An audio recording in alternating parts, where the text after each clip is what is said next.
Cloud activities and organizations of cloud computing గురించి చూద్దాము. Cloud activities గురించి చెప్పుకునే ముందు ఒకసారి క్లౌడ్ కంప్యూటింగ్ డెఫినేషన్ చూద్దాం.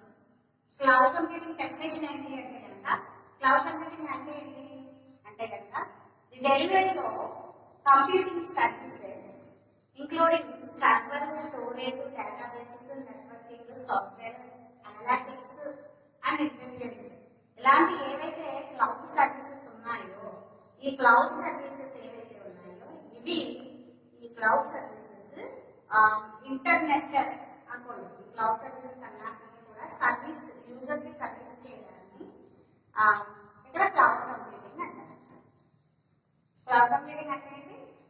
The delivery of computing services including servers, storage, databases, networking, software, analytics and intelligence ఇలాంటి services ని యూజర్ కి రెంట్ ఇచ్చి దాని ప్రకారంగా ఎంతైతే ఉపయోగించుకుంటామో అంత పే చేయడానికి ఏమంటారు అంటే క్లౌడ్ కంప్యూటింగ్ అంటారు. ఇక్కడ క్లౌడ్ కంప్యూటింగ్ ఇదొక డయాగ్రామ్ అనుకుంటే కనుక ఈ సర్వీసెస్ ఏవైతే ఉన్నాయో యూజర్ అనేది తీసుకుంటాడు, ఎంతవరకు ఉపయోగించుకుంటున్నాడో దాని వరకు దాని యొక్క రేట్ని కాస్ట్ ని పే చేస్తూ ఉంటాడు. నెక్స్ట్ దీన్నే ఈ విధంగా చూస్తే కనుక ఇక్కడ మనకి క్లౌడ్ కి సంబంధించి క్లౌడ్ ని ఇంటర్నెట్ అని కూడా అనొచ్చు. ఇక్కడ ఇంటర్నెట్ ఎలా అయితే రూటర్ ద్వారా స్విచెస్ ద్వారా ఇక్కడ మనకి క్లయింట్ పీసెస్ కి సోర్స్ మాట డేటా సోర్స్ అంటారు. దీన్నే డేటా సెంటర్స్ అని కూడా అనొచ్చు. నెక్స్ట్ మనకి కాంపోనెంట్స్ లో వస్తాయి ఇవన్నీ కూడా డేటా సెంటర్స్ ఉంటుంది. ఇక్కడ ఈ విధంగా డేటా సెంటర్స్ కి అండ్ అదేవిధంగా క్లయింట్ పీసెస్ అంటే మన మొబైల్ ఫోన్స్ కానీ ఇంకా క్లయింట్స్ కానీ ఉంటుంది. వీటికి ఈ క్లౌడ్ అనేది ఈ విధంగా అనేది మనకి ఉపయోగపడుతుంది. దీన్నే ఈ డయాగ్రామ్ ఈ విధంగా కూడా మనము చెప్పుకోవచ్చు. అంటే ఈ సర్వీసెస్ ఏవైతే ఉన్నాయో క్లౌడ్ లో ఉన్న సర్వీసెస్ వీటి ద్వారా రూటర్ ద్వారా స్విచెస్ ద్వారా క్లయింట్ పీసెస్ కానీ లేదా డేటా సెంటర్ కానీ ఈ విధంగా వెళ్తున్నాం. దీన్ని ఏమంటామంటే కనుక క్లౌడ్ కంప్యూటింగ్ అంటాం. ఓకేనండి. అంటే ఏంటంటే ఏవైతే సర్వీసెస్ ఉన్నాయో ఆ సర్వీసెస్ అనేవి యూజర్ అంటే క్లయింట్ పీసెస్ కానీ లేదా డేటా సెంటర్స్ కానీ మనం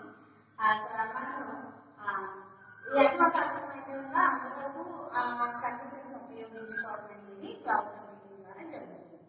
ఇప్పుడు క్లౌడ్ కంప్యూటింగ్ సంబంధించిన యాక్టివిటీస్ చూద్దాం. క్లౌడ్ కంప్యూటింగ్ సంబంధించిన యాక్టివిటీస్ చూస్తే కనుక సర్వీస్ మేనేజ్మెంట్ అదేవిధంగా security management, customer service and అదేవిధంగా డేటా మేనేజ్మెంట్ ఈ విధంగా 4 రకాలుగా యాక్టివిటీస్ క్లౌడ్ యాక్టివిటీస్ ఉన్నాయి. మనం చెప్పుకున్నాం కదండి. ఏంటంటే కనుక ఏదైనా క్లౌడ్ మనం కనుక రన్ చేస్తుంటే కనుక ఎగ్జాంపుల్కి ఏఎంఆర్ సార్లు ఇలాంటి మనకి కావాల్సి ఏదైనా రన్ చేసుకుంటే కనుక దానికి సంబంధించిన ఏదైతే ఉందో సర్వీస్ కి సంబంధించినవి కానీ లేకపోతే సెక్యూరిటీకి సంబంధించినవి కానీ ఏదైనా ఉంటే కనుక వాటిని క్లౌడ్ అనేది అలాంటి సెకండరీ పార్ట్స్ ని క్లౌడ్ అనేది తీసుకుంటుంది. ఆ క్లౌడ్ వెండర్ అనేవాడు దాన్ని తీసుకుని దాన్ని యాక్సెస్ చేస్తాడు. మనకు సంబంధం లేదు, మనకి ఏదైతే ఉందో దాన్ని మనం చూసుకోవచ్చు అని చెప్పాను కదండి. ఇక్కడ క్లౌడ్ యాక్టివిటీస్ వీటి గురించి చెప్తుంది. క్లౌడ్ యాక్టివిటీస్ లో సర్వీస్ మేనేజ్మెంట్ అండ్ ప్రొవిజన్ అనేది ఏం చూపిస్తుంది అంటే కనుక క్లౌడ్ యాక్టివిటీస్ లో అంటే సర్వీస్ అంటే అది ఏదైతే సర్వీస్ ఇస్తుందో దానికి సంబంధించి చూస్తే కనుక టెక్నికల్ సపోర్ట్ అండ్ బ్యాకప్ ఇస్తుంది. టెక్నికల్ సపోర్ట్ అండ్ బ్యాకప్ అంటే ఏంటి అంటే కనుక దానికి సంబంధించిన ఏదైనా సర్వీస్ కానీ ఏదైనా సరే ఇన్సర్ట్ చేయవలసి వచ్చినా లేకపోతే అవసరం లేకపోతే దాని యొక్క సర్వర్స్ ని డిలీట్ చేయవలసి వచ్చినా లేకపోతే దానికి సంబంధించిన డేటాబేస్ కానీ ఇలాంటివన్నీ కూడా టెక్నికల్ సపోర్ట్ అండ్ బ్యాకప్ ద్వారా ఉన్నాయి. అంటే ఈ సర్వీస్ మేనేజ్మెంట్ కి ఇక్కడ ఏవైతే ఇచ్చామో ఈ 4 కూడా ఏంటంటే దాని యొక్క activities service management and provision సంబంధించి అంటే first technical support and backup, రెండోది సిస్టమ్ మేనేజ్మెంట్ అంటే టోటల్ గా మనకి చూస్తే కనుక ఇందులో చూస్తే కనుక లేదా క్లౌడ్ వెండర్ లో చూస్తే కనుక ఏవైతే సర్వీస్ ఉన్నాయో లేకపోతే ఏవైతే సాఫ్ట్వేర్స్ ఉన్నాయో ఒక సిస్టమ్ కి సంబంధించిన ఆ మేనేజ్మెంట్ కి సంబంధించి సిస్టమ్ లో ఏముంటాయి హార్డ్వేర్, సాఫ్ట్వేర్ ఇవన్నీ ఉంటాయి కదండి. దానికి సంబంధించి చూసుకోవాలి. Next operation management. Operation management అంటే ప్రాసెస్ మాట్లాడండి. ఆపరేషన్ మేనేజ్మెంట్ అంటే అది ఏం చేస్తుంది ప్రాసెస్ అంటే సాఫ్ట్వేర్ చెప్పాలంటే సాఫ్ట్వేర్ అని చెప్పచ్చు మనం working.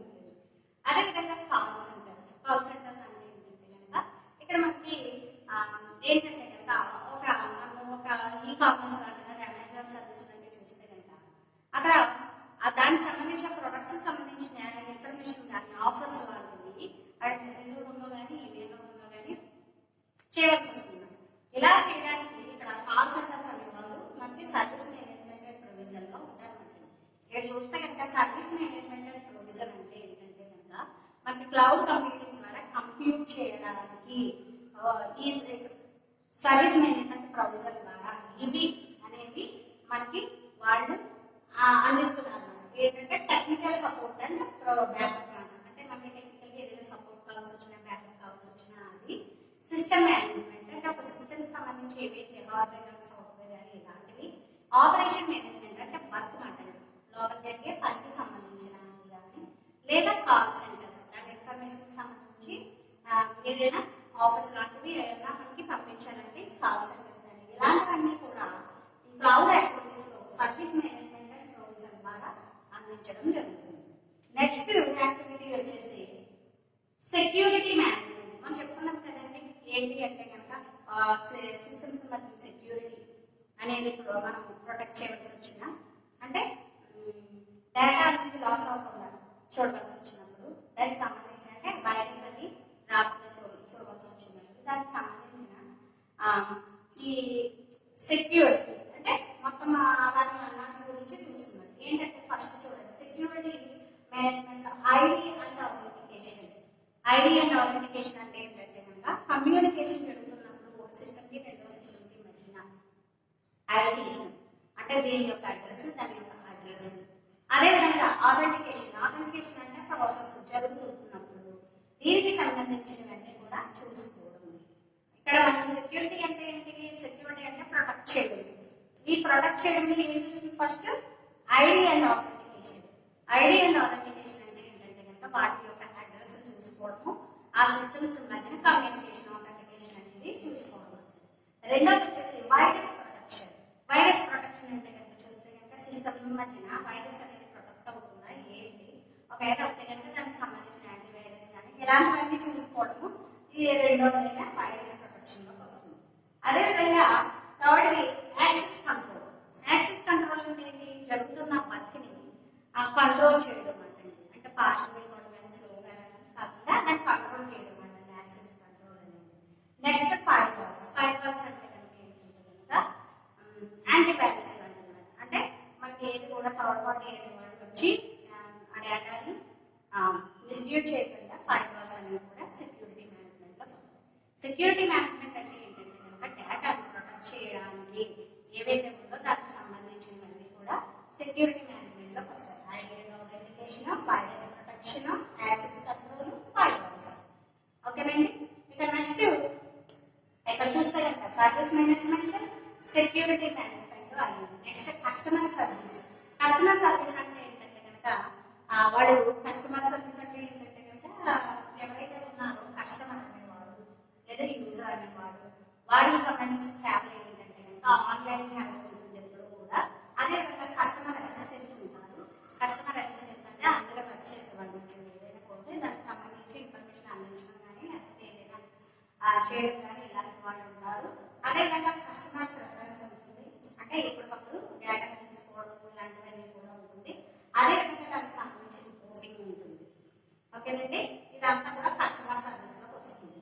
Next integration and services. Integration and services అంటే కనుక చూస్తే కనుక డేటాకి సంబంధించిన మేనేజ్మెంట్ అండ్ దాని డెవలప్మెంట్.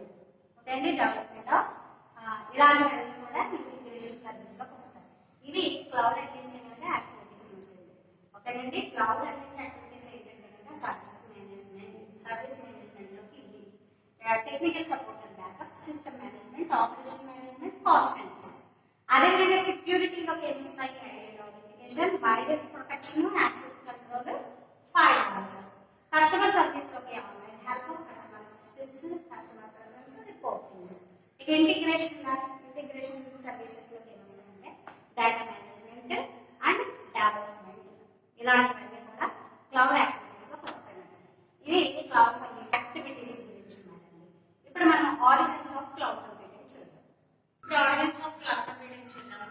ఈ ఆరిజిన్స్ ఆఫ్ క్లౌడ్ కంప్యూటింగ్ చూసినప్పుడు మన ప్రీవియస్ క్లాస్ లో మనం నేర్చుకున్నామంటే కనుక ఈ క్లౌడ్ వెండర్స్ ఉన్నాయి అని చెప్పుకున్నాం కదండి. ఏంటి? అమెజాన్ వెబ్ సర్వీసెస్, దీన్ని AWS అంటారు, Microsoft Azure, Google chrome, Google cloud and active cloud. ఇవి మనకి మార్కెట్ లో ఉన్న క్లౌడ్ వెండర్స్ మాట్లాడి. ఈ క్లౌడ్ వెండర్స్ అనేవి అంటే ఈ క్లౌడ్ వెండర్స్ ద్వారా క్లౌడ్ కంప్యూటింగ్ అనేది జరుగుతుంది. ఇప్పుడు ఆరిజిన్స్ చూస్తే కనుక వాటి గురించి ఇక్కడ ఆరిజిన్స్ చూద్దాం. గూగుల్ అండ్ మైక్రోసాఫ్ట్ ఏదైతే ఉందో, గూగుల్ కానీ మైక్రోసాఫ్ట్ కానీ, ఇవి ఏంటంటే కనుక provide platforms that can be access cloud computing. అంటే గూగుల్ కానీ మైక్రోసాఫ్ట్ కానీ ఎలాంటి వెండర్స్ వాళ్ళు మనకి ఈ క్లౌడ్ ని యాక్సెస్ చేసుకోవడానికి కొన్ని ప్లాట్ఫామ్స్ అనేవి ఇవ్వడం జరిగింది. ఇక్కడ చూస్తే కనుక మనకి Amazon.com అనేది చూస్తే కనుక one of the first vendor of the cloud computing resources.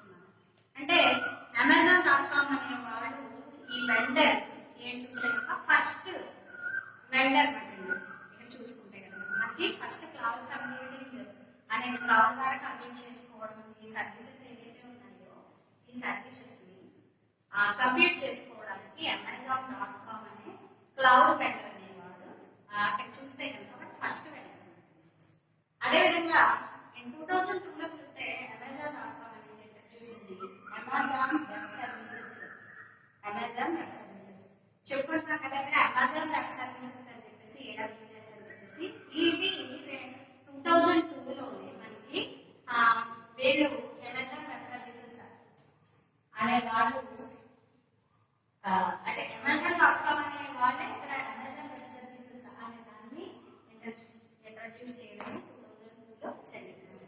అదేవిధంగా 2006 లో అమెజాన్ ఇంట్రడ్యూస్డ్ EC2 సర్వీస్. అంటే ఎలాస్టిక్ కంప్యూట్ క్లౌడ్ అనే దాన్ని నెక్స్ట్ 2006 లో అమెజాన్ EC2 అంటే ఎలాస్టిక్ కంప్యూట్ క్లౌడ్ అనే దాన్ని ఇంట్రడ్యూస్ చేయడం జరిగింది. దానికి సంబంధించిన సర్వీస్. ఈ విధంగా ఇవన్నీ also introduce the Google dot services. Google dot services కూడా ఇక్కడ వాళ్ళు ఇంట్రడ్యూస్ చేయడం జరిగింది అన్నమాట. ఆ తర్వాత చూస్తే అంటే ఇక్కడ మనకి ఆరిజిన్స్ ఆఫ్ క్లౌడ్ కంప్యూటింగ్ అంటే హిస్టరీ మాట. ఇక్కడ మనకి క్లౌడ్ కంప్యూటింగ్ స్టార్ట్ చేసిన దాని నుంచి చూస్తే కనుక ఇక్కడ మనకి అమెజాన్ వాడే ఎక్కువగా Amazon.com వాళ్ళు మనకి ఎక్కువగా ఈ సర్వీసెస్ ని ఇవ్వడం జరిగింది అన్నమాట. అది చూస్తే కనుక ఏంటంటే కనుక అమెజాన్ వెబ్ సర్వీసెస్ ఒకటి, అదేవిధంగా అమెజాన్ వాళ్ళు ఫస్ట్ వెండర్ అన్నమాట. తర్వాత చూస్తే 2006 లో అమెజాన్ వెబ్ సర్వీసెస్, అదేవిధంగా 2006 లో Amazon EC2 elastic cloud computing service ని ఇవ్వడం జరిగింది. ఓకేనండి, ఇది ఆరిజిన్స్ ఆఫ్ క్లౌడ్ కంప్యూటింగ్ గురించి. ఇక మనము దీంతో పాటు క్లౌడ్ కాంపోనెంట్స్ కూడా చూద్దాము. ఇక్కడ క్లౌడ్ కంప్యూటింగ్ కూడా చూద్దామంటే క్లౌడ్ కాంపోనెంట్స్ కూడా చూద్దాము. క్లౌడ్ కాంపోనెంట్స్ అంటే ఏంటంటే క్లౌడ్ కి సంబంధించి ఏవైతే ఉన్నాయో అవునండి క్లౌడ్ కాంపోనెంట్స్ ఏంటంటే కనుక client pieces, data centre, distributed servers. ఇవి ఏంటంటే కనుక మనకి క్లౌడ్ కాంపోనెంట్స్. ఇందులో మనకి క్లయింట్ గురించి చూద్దాం. క్లయింట్ అంటే ఏంటంటే కనుక ఫస్ట్ మనం సర్వర్ క్లయింట్ గురించి చూద్దాం. సర్వర్ సిస్టమ్, క్లయింట్ సిస్టమ్ గురించి చూద్దాం. ఈ ఒక సిస్టమ్ మిగతా ఒకటి లేదా ఒకటి సిస్టమ్స్ తో కనెక్ట్ అవుతుంది ఇంటర్నెట్ అని చెప్తున్నాం కదండి, నెట్వర్క్ అంటున్నాం కదా. ఇందులో మెయిన్ సిస్టమ్ ఏదైతే ఉందో దీన్ని ఏమంటామంటే సర్వర్ అంటాం. ఇది క్లయింట్ అంటే అర్థం ఏంటంటే కనుక సర్వర్ సిస్టమ్ అంటే మెయిన్ సిస్టమ్ అంట. అందులో మొత్తం డేటా అంతా ఉంటుంది సర్వర్ సిస్టమ్ లో. ఆ సర్వర్ సిస్టమ్ నుంచి రిమైనింగ్ క్లయింట్స్ అనేవి కనెక్ట్ అయి ఉంటాయి. ఈ క్లయింట్స్ అంటే ఏంటంటే కనుక ఇప్పుడు మనకి ఎగ్జాంపుల్ కి మన కంప్యూటర్ కానీ, మన పర్సనల్ కంప్యూటర్ కానీ, లేదా మన ల్యాప్టాప్ కానీ, లేదా మన మొబైల్ ఫోన్ కానీ, ఇలాంటివన్నీ కూడా ఏంటంటే క్లయింట్ పీసెస్.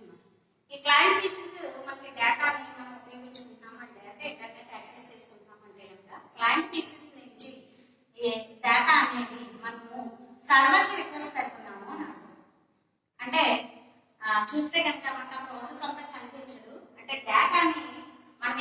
సేవ్ చేయవలసి వచ్చినప్పుడు ఆ డేటాని సర్వర్ కి మనం అడుగుతున్నాం అన్నమాట, రిక్వెస్ట్ చేస్తున్నాం. సర్వర్ నుంచి ఆ డేటాని మనం క్లయింట్ లోకి యాక్సెస్ చేసుకుంటాం అన్నమాట.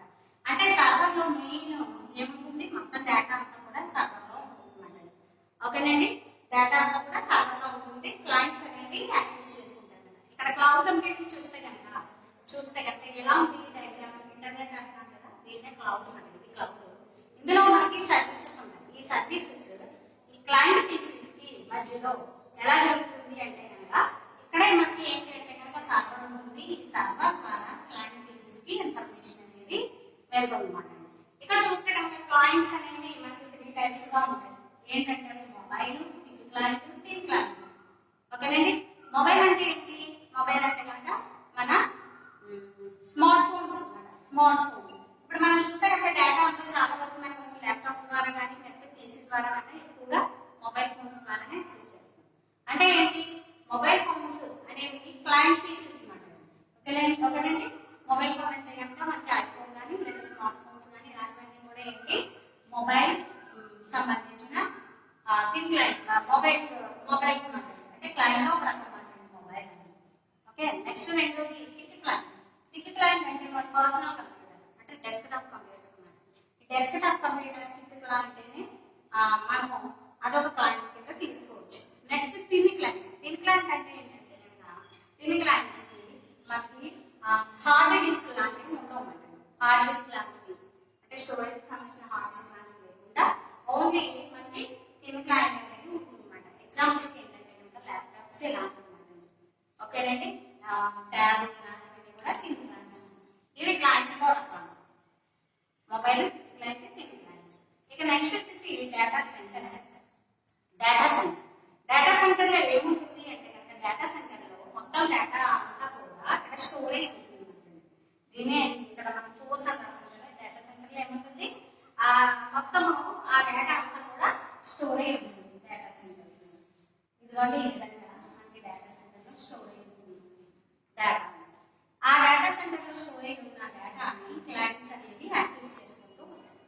ఓకే అండి, ఇక డేటా సెంటర్ లో ఏవైతే సర్వీసెస్ ఉన్నాయో ఆ డేటాకి కాకుండా సర్వీసెస్ అన్ని కూడా అంటే స్టోరేజ్, సర్వర్ మొత్తం అన్ని కూడా ఏవైతే ఉన్నాయో సర్వీసెస్ అన్ని కూడా మనం స్టోరేజ్ ఉన్నాయి, దాన్ని మనము క్లయింట్స్ అనేవాళ్ళు దాన్ని యాక్సెస్ చేసుకుంటారు. నెక్స్ట్ వచ్చేసి డిస్ట్రిబ్యూటెడ్ సర్వర్స్. డిస్ట్రిబ్యూటెడ్ సర్వర్స్ అంటే ఏంటంటే ఇక్కడ మనకి డేటా అనేది డేటా సెంటర్స్ నుంచి క్లయింట్స్ కి వెళ్ళాలి అంటే మధ్యలో డిస్ట్రిబ్యూటెడ్ సర్వర్స్ ఆ క్లయింట్స్ కి డిస్ట్రిబ్యూట్ చేస్తూ ఉంటాయి. డిస్ట్రిబ్యూటెడ్ సర్వర్స్ ఏం చేస్తూ ఉంటాయి, క్లయింట్స్ కి డేటా సెంటర్ నుంచి డేటాని డిస్ట్రిబ్యూటెడ్ సర్వర్స్ కి సర్వీస్ చేస్తూ ఉంటాయి. అంటే ఎలా అంటే మనం చూద్దాం, ఇక్కడ మనం ఇక్కడ డేటా సెంటర్స్ నుంచి డేటా అనేది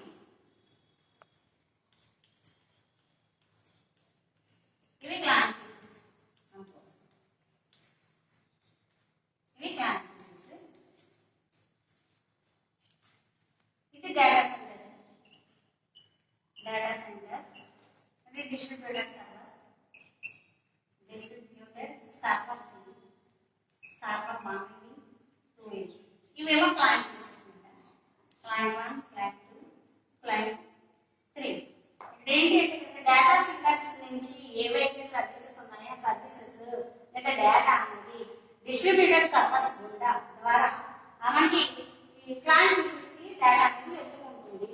ఇక్కడ ఎలా నెట్వర్క్ జరుగుతున్నప్పుడు ఈ విధంగా కంప్యూటర్ జరుగుతున్నప్పుడు ఏమవుతుంది అంటే కనుక మధ్యలో ఏదైనా డిస్ట్రిబ్యూటెడ్ సర్వర్ ఫెయిల్ అయిందంటే కనుక దీని వర్క్ని వెంటనే చేయడానికి వేరే డిస్ట్రిబ్యూటెడ్ సర్వర్ అనేది చేయడానికి రెడీగా ఉంటుంది.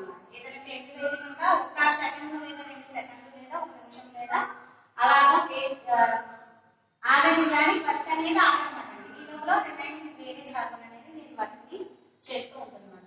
ఇవి ఈ విధంగా మనకి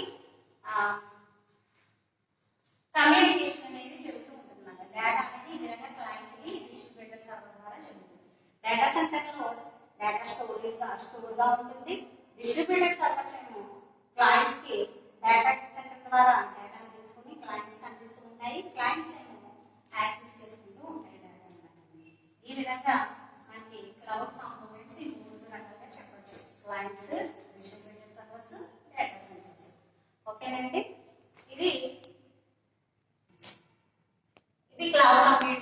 క్లౌడ్ కంప్యూటింగ్ సంబంధించిన కాంపోనెంట్స్ గురించి. ఓకేనండి, ఈ రోజు ఈ క్లాస్ అనేది ఒకసారి మళ్ళీ చూద్దాము. ఏంటంటే కనుక క్లౌడ్ కంప్యూటింగ్ గురించి రాస్తూ cloud activities and origins and cloud components గురించి ఒకసారి మళ్ళీ చూద్దాము. క్లౌడ్ కంప్యూటింగ్ అంటే ఏంటి అంటే, క్లౌడ్ కంప్యూటింగ్ అంటే ఏంటంటే ద్వారా క్లౌడ్ కంప్యూటింగ్ అంటే ఇంటర్నెట్ కాదు. ఇదేంటి అంటే కనుక ఇంటర్నెట్ అంటే డేటాని ఇస్తుంది, కానీ ఇక్కడ క్లౌడ్ కంప్యూటింగ్ అనేది క్లౌడ్ ద్వారా కంప్యూట్ చేయడానికి సర్వీసెస్, స్టోరేజ్ కానీ, సాఫ్ట్వేర్ కానీ, వర్చువలైజేషన్ కానీ, లేదా మనకి సాఫ్ట్వేర్స్ కానీ, లేదా ఇంటీరియర్స్ కానీ, ఇలాంటి సర్వీసెస్ ఏవైతే ఉన్నాయో ఆ సర్వీసెస్ యూజర్స్ కి లేదా క్లయింట్స్ కి అందే విధంగా క్లౌడ్ అనేది, క్లౌడ్ వెండర్ అనేది ఉంది. ఇక క్లౌడ్ వెండర్ లేదా క్లౌడ్ కి సంబంధించి కొన్ని యాక్టివిటీస్ చూస్తే కనుక అందులో మనకి సర్వీస్ మేనేజ్మెంట్ ఉంది, సెక్యూరిటీ మేనేజ్మెంట్ ఉంది, అదే విధంగా మనకి కస్టమర్ మేనేజ్మెంట్ అండ్ అదే విధంగా డేటా అండ్ ఇంటిగ్రేషన్ మేనేజ్మెంట్, ఈ విధంగా కొన్ని యాక్టివిటీస్ క్లౌడ్ ద్వారా జరుగుతున్నాయి. అండ్ నెక్స్ట్ వచ్చేసి ఏంటంటే కనుక ఆరిజిన్స్ చూస్తే కనుక మనకి ఏంటంటే కనుక మనకి క్లౌడ్ వెండర్స్ ఉన్నాయి. అమెజాన్ వెబ్ సర్వీసెస్ వాళ్ళు అని చెప్పేసి, మైక్రోసాఫ్ట్ ఎజూర్ అని, గూగుల్ క్లౌడ్ అని, ఐబిఎం క్లౌడ్ అని, ఇలా కొన్ని క్లౌడ్స్ మార్కెట్ లో మనకి కొన్ని క్లౌడ్ వెండర్స్ ఉన్నారు. ఈ క్లౌడ్ వెండర్స్ ఎవరైతే ఉన్నారో వాళ్ళలో ఎక్కువగా అమెజాన్ వెబ్ సర్వీసెస్ అనేవాళ్ళు ఫస్ట్ మనకి Amazon.com అనేవాళ్ళు అమెజాన్ వెబ్ సర్వీసెస్ ని 2002 లో అందించడం జరిగింది. అదేవిధంగా 2006 లో అమెజాన్ వెబ్ సర్వీసెస్ వాళ్ళు మనకి EC2 క్లౌడ్ అంటే ఎలాస్టిక్ క్లౌడ్ కంప్యూటింగ్ ని ఇవ్వడం జరిగింది. ఆ తర్వాత చూస్తే కనుక ఇంకా గూగుల్ డాక్యుమెంట్స్ ఇలాంటివన్నీ కూడా ఇవ్వడం జరిగింది. అంటే కనుక మనం చూస్తే కనుక ఎక్కువగా ఎవరు అంటే కనుక Amazon.com వాళ్ళు ఫస్ట్ వెండర్ అవుతుంది మనకి, ఫస్ట్ వెండర్ అవుతుంది క్లౌడ్ కంప్యూటింగ్. అంటే అసలు స్టార్టింగ్ ఫస్ట్ వెండర్ అంటే Amazon.com వాళ్ళు. ఇది క్లౌడ్ ఆరిజిన్స్ మనకి. అదేవిధంగా క్లౌడ్ కంప్యూటింగ్ సంబంధించి కాంపోనెంట్స్ చూస్తే కనుక క్లౌడ్ కంప్యూటింగ్ కాంపోనెంట్స్ వచ్చేసి క్లయింట్ లో రకాల mobile client and data centre and distributed servers. వీళ్ళు ఇవి